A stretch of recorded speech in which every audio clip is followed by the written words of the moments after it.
Ngayong araw ay ituturo ko sa inyo kung paano mag-print ng borderless sa L3110 at ituturo ko na rin kung paano ma-achieve ang ganitong output sa mga glossy photo paper. Sa iyong browser, i-search ang Epson L382 na driver. After mo ma-search, i-click mo yung pinakaunang resulta. Scroll mo lang pababa, hanapin mo yung driver. Pagtapos yan, hanapin mo ulit yung driver version 2.50. I-click mo yung driver na yan at may lalabas dyan na download. Pagtapos yan, i-click mo rin yung download button. Antayin mo hanggang matapos yung download mo. After mong ma-download, i-double click mo lang para i-set up ang installer.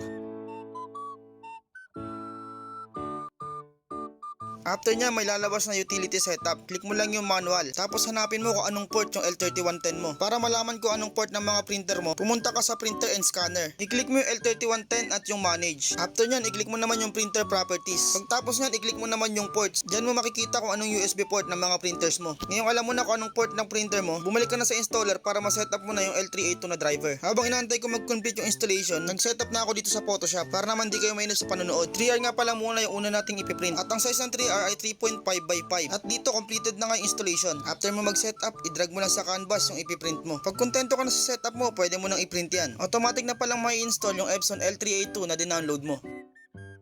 After mo ma-set sa L382, pumunta ka naman sa printer settings. Sa document size, makikita mo yung iba't ibang size ng papel na pwede mong pagpilian. At syempre kasama na dyan yung borderless mula 3R hanggang A4. At dahil nga 3R ang ipiprint natin, pipiliin natin ang size ng 3R, which is yung 3.5 by 5. After nyan, makikita mo yung borderless at pindutin mo lang yan. Epson Matte ang ginamit ko dito para ma-achieve ko yung output na gusto ko. At naka-standard lang din yan. Sa more option, i-click mo lang yung custom at advanced, tapos negative 5 mo lang yung brightness. Sa color mode nya, naka-Epson Vivid lang din. Tapos okay na yan. Larga na, pwede mo na kagad i-print yan. Kapag handa ka nang pumalpak sa print mo, pwede mo nang i-okay yan.